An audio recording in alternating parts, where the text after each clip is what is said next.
Bem-vindos ao Mundo Opressor e as notícias que vão mudar a sua cabeça.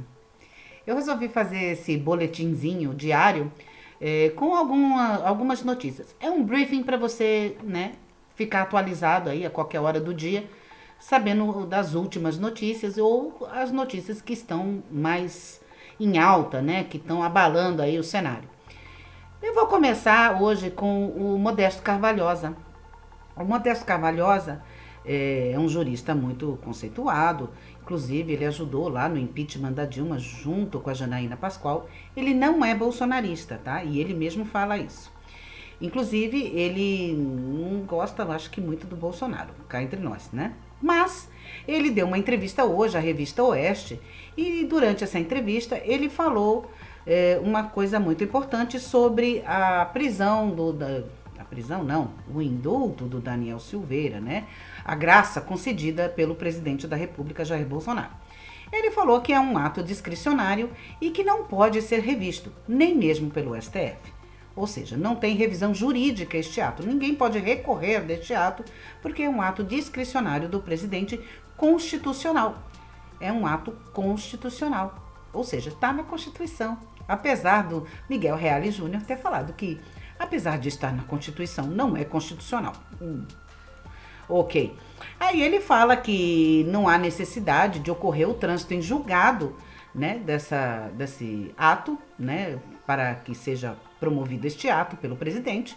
A qualquer momento, o presidente pode conceder sim a graça, desde que preencha lá os requisitos, que ele veja que é uma grave ameaça, que a pessoa está sofrendo uma injustiça, etc, etc. Ou seja, tudo aquilo que a gente viu acontecer no caso do Daniel Silveira pode sim ser anulado pelo presidente através da graça. Foi isso que o Carvalhosa disse. Ele disse também que o julgamento do Daniel Silveira foi um regime medieval inquisitorial. Eu fico pensando cá comigo, será que Alexandre de Moraes seria a reencarnação do Torquemada? Talvez se ele pudesse, mandava queimar o Daniel, hein? Eu acho que mandava queimar ele numa fogueira. Enfim, ele falou também, para finalizar, que a cassação do mandato do Daniel Silveira só pode ser decidida através da Câmara Federal, que lavou as mãozinhas, mas não julgou a cassação ou não. Eles entregaram o Daniel, de bandeja para o STF, mas eles não apreciaram o pedido de cassação. Então, tudo isso aí está tudo muito nulo, O processo todo está nulo e sim, o que o presidente fez foi correto e constitucional. Vamos ver a resposta do STF, não é mesmo? E já que falamos de STF, eu vou lembrar aqui o que o Barroso falou hoje. Barroso condena o uso das Forças Armadas para desacreditar o processo eleitoral. O ministro do Supremo Tribunal Federal, Luiz Roberto Barroso, afirmou neste domingo que há no cenário político brasileiro intenção de usar Forças Armadas para atacar o processo eleitoral no país. Barroso voltou a defender a integridade das urnas eletrônicas e condenou tentativas de politização dos militares, ressaltando que, até o momento, as Forças Armadas têm resistido a serem objeto das paixões políticas. Eu não sei se vocês lembram, mas foi o próprio Barroso, enquanto presidente do TSE, convidou as Forças Armadas para acompanharem todo o processo de eleição. Desde a auditoria dos programas que são instalados lá na urna, a instalação dos programas na urna, depois a votação e depois a apuração. Foi o próprio Barroso que convidou os militares para acompanharem integralmente o processo. Só que os militares levantaram 700 questões, que eles acham que tem que serem esclarecidas, porque parece que tem coisa lá que não está muito correta, que não está muito bem definida, E ele está falando isso aí talvez porque ele saiba que o TSE não vai ter condições de responder essas 700 questões ou de sanar essas 700 questões que eu digo que seriam problemas, Esses 700 problemas, ele não tem, talvez o TSE não tenha como resolver essas questões, e aí ele já está cantando a bola de que, olha, o Exército está querendo se intrometer na eleição. Amigo, a gente sabe que foi você que convidou, Agora aguenta. Esse ano as eleições prometem, minha gente. Segura peão. Ainda falando de política nacional, o Alexandre Frota declarou hoje: ele fala para mim que vai ganhar, referindo-se ao João Agripino Calça Apertada Dória, O deputado federal Alexandre Frota, do PSDB, aliado do pré-candidato à presidência da República, o João Dória, disse que ele fala quase todos os dias com o ex-governador de São Paulo. E ele fala que durante as conversas, o Agripino fala para ele que vai ganhar. Ok, bom, eu também posso falar que vou ganhar na Mega Sena, Pode ser. Segundo o jornal Folha de São Paulo, a declaração ocorreu no camarote do Bar Brahma, no Sambódromo do Anhembi, em São Paulo. Ele falou isso ontem durante o desfile lá desse carnaval, sei lá, fora de hora. Ainda de acordo com a própria Folha, o Frota está apostando tudo na candidatura do governador Rodrigo Garcia, que é o vice do Dória, que agora está como governador até as eleições. E também o Frota está investindo muito na sua candidatura para deputado estadual por São Paulo. Ou seja, o Frota vai querer arrumar uma boquinha lá no governo do estado caso o PSDB ganhe. Ele não é besta nem nada, A gente sabe disso. Ele inclusive colou no Bolsonaro, se elegeu, deputado federal, fez de tudo, falando que era conservador, pró-família, pró-isso, pró-aquilo, pró-armas, E de repente ele virou as costas. De repente não, depois de 2 meses ele virou as costas, pegou algumas pessoas de surpresas, outras não, Que muitas pessoas falaram que ele ia ser traíra, e ele traiu porque o Bolsonaro falou: não vou te dar secretaria, não vou te dar ministério, não vou te dar nada, vai lamber sabão. E isso causou uma decepção enorme no Alexandre Frota, que se aliou ao João Dória, que desde o começo está querendo dar um golpe no Bolsonaro, e a gente sabe de tudo isso daí, E ele ainda declarou: eu trabalho muito bem com o governo desde a época do João Dória. Assumi o compromisso junto com o PSDB de trabalhar para a eleição do Rodrigo. Também vou aproveitar para ficar mais perto da minha família. Eu tenho uma filhinha de 3 anos. Oh, cuti. É isso aí.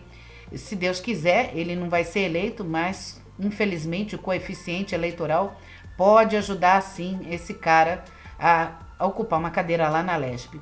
Cabe a você, meu seguidor, né, inscrito aqui no canal, né, não votar no 45, tampouco no 13, claro, não vote no PSDB, né, esclareça a sua família que ninguém pode votar no PSDB, nem para deputado, nem para faxineiro, entendeu? Não pode votar para nada. 45 e 13 são números proibidos nas urnas eletrônicas. É isso, vamos tentar acabar com esse coeficiente eleitoral, né, com a única arma que a gente tem, que é com o nosso voto. E o Arthur Lira, hein? Ah, Arthur Lira, danadinho. Veja bem, o Arthur Lira, ele tá de olho na aprovação da PL do semipresidencialismo. Ah, por que que o Arthur Lira quer tanto isso? Vou te esclarecer. Como o Arthur Lira já é presidente da Câmara atualmente, e se ele for eleito, né, em outubro, ele vai poder concorrer novamente a presidente da Câmara no ano que vem. Por quê? Porque é uma outra legislatura. E segundo lá a Câmara, o regimento interno da Câmara, não pode duas seguidas se for na mesma legislatura, né? Ou seja, se ele tivesse entrado em 2019 e depois em 2021 ele tentasse novamente. Mas como ele entrou em 2021, teve uma eleição no meio, e aí ele vai tentar de novo em 2023, aí pode. É uma maracutaia jurídica, mas enfim, é o que tem. E aí, o que ele está fazendo para que isso tudo aconteça? Ele está afagando o STF. Ele tem afagado, né, feito muitos carinhos, falando que vai fazer passar a lei da fake news, né? Ele pediu regime de urgência, foi derrubado o regime de urgência, mas ele disse que vai pautar de novo. Ele está todo empenhado na aprovação da lei das fake news, que é de interesse total do STF. Inclusive, eu acho que quem escreveu a lei foi alguém lá do STF, né? Pelas abobrinhas que tem lá, eu tenho quase certeza que foi algum ministro lá que se não escreveu tudo, mandou vários artigos lá, né, para inserir na lei. Então, o que ele acontece? Se ele, no tapetão, conseguir aprovar esta PL, né, de mudança do regime de governo, o que seria absolutamente inconstitucional, porque a mudança de governo tem que ser através de plebiscito, né? O povo tem que falar se quer mudar ou não. E isso já foi feito em 1993, quando a população escolheu o presidencialismo como forma de governo. E aí ele está querendo, no tapetão, na canetada, mudar o regime de governo e, para surpresa de 0 pessoas, ele sendo o presidente da Câmara, ele vai ser o primeiro-ministro. Ele vai mandar muito mais do que o presidente. Ele vai ser o nosso futuro presidente, se der tudo certo. E por que ele está afagando o STF? Para que o STF, quando bater lá a ação de inconstitucionalidade, o STF passar um lindo pano, deixar tudo lustrando e falar que sim, vale sim, mesmo sem o plebiscito, pode mudar o regime de governo. A gente precisa ficar de olho no Arthur Lira, se possível não reelegê-lo, né? O que eu acho um pouco difícil, porque ele é uma pessoa que já tem alguns mandatos lá dentro da Câmara Federal. Acho difícil, mas enfim, a gente tem que ficar de olho nele e se eles quiserem mudar no tapetão, a gente tem que reagir. É isso aí, viu? Não podemos mudar o regime de governo assim não. E agora há pouco saiu o resultado das eleições francesas e o Emmanuel Macron ganhou com 58,5% dos votos. Marine Le Pen ficou com 41,5% dos votos. E apesar, né, da vitória do Macron, a Le Pen falou que é uma vitória, sim, para o Partido Conservador lá. Que eles chamam ela de extrema-direita, mas ela não é não, viu? Ela é meio PSDB. Na França não tem uma extrema-direita, vamos combinar. Mas enfim, é o que eles têm. E aí a Le Pen, ela assumiu, né, a derrota, falou lá para os seus correligionários lá, falou que tudo bem, eu perdi e tal, foi mal, mas foi uma vitória porque aumentou muito o número dos votos dela. Ou seja, em 2017, o Macron ficou com 66,1%, enquanto ela ficou com 33,9%. Dessa vez ela foi para 41,5%. Oh, ela subiu bastante. E o Macron caiu um pouco, né? Caiu quase 10%. Então, ela acha que sim, que as pessoas estão se conscientizando e os franceses estão mudando, sim, o seu viés ideológico e acreditando mais nas pautas conservadoras. Eu espero que sim, né? Eu espero que a França mude, né? Esse tipo de pensamento que ela tem, que não tá com nada, né? É difícil. No dia de hoje, eu vou falar sobre o Zelensky, que está pedindo uma conversa com a Rússia, né, com Putin. Inclusive, ele até indicou já o local, que seria o complexo metalúrgico de Azovstal. Azovstal era na época, né, da União Soviética, ele fazia parte, claro, da Rússia. E é um complexo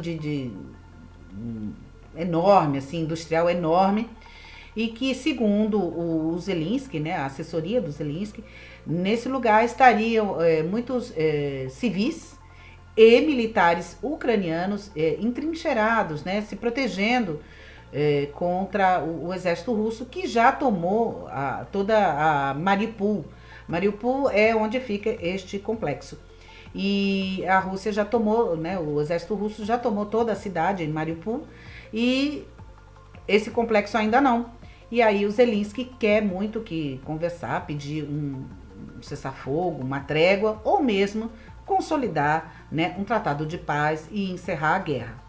Ele até propôs isso que para hoje, né, pedindo essa trégua, pelo menos no dia de hoje, quando eles celebram a Páscoa ortodoxa. Tá? É um pouquinho diferente a Páscoa deles lá, como é o Natal também, é um pouquinho diferente. As datas não coincidem com o calendário católico. E ele então está pedindo isso daí. O Lavrov falou que as conversações têm sido por videoconferência, que ninguém vai pessoalmente lá. Então já deu um chega para lá no Zelensky, ó, ninguém vai aí não. E falou que as coisas estão muito morosas, as conversações estão muito morosas. Ou seja, não sei quem está demorando, né, para falar ou para se entender, enfim. Eu só espero que realmente eles cheguem a um termo, né, que põe um fim nessa guerra, que quem está se lascando mesmo, vamos combinar, é o povo, né? O povo ucraniano é que está passando as maiores dificuldades por causa disso. E eu espero que a paz chegue para eles. E para encerrar a minha dica de cultura de hoje, na quinta-feira, no dia 28 de abril, a Orquestra Sinfônica do Estado de São Paulo vai estar fazendo um ensaio aberto com as obras de Wolfgang Mozart. Vai ter o Ave Verum Corpus, Missa em Dó Maior, Johannes Brahms com Sinfonia número 2 em Ré Maior, e vão ser apresentados o regente Alexander Liebrecht, Lina Mendes como soprano, Luisa Francesconi como mezzo-soprano, Petr Nekoranek como tenor e Ludwig Mitterhammer como barítono, tá? Os ingressos custam R$20. Você vai ouvir uma excelente música, vai ficar super bem, com esse espírito assim maravilhoso, que eu adoro as obras de Mozart. Também gosto muito do Brahms e eu acho que você vai ficar muito zen, tá? A Sala São Paulo fica na Praça Júlio Prestes, Praça Júlio Prestes, 16, no Campos Elíseos, também conhecido como Champs-Élysées, lá em São Paulo. Eu prometo dar dicas também de outras cidades com o passar do tempo, tá bem? E este foi o Mundo Opressor, com notícias que vão mudar a sua cabeça. Eu espero que você tenha gostado e assista aos próximos episódios nos próximos dias. Fiquem com Deus, um beijo a todos.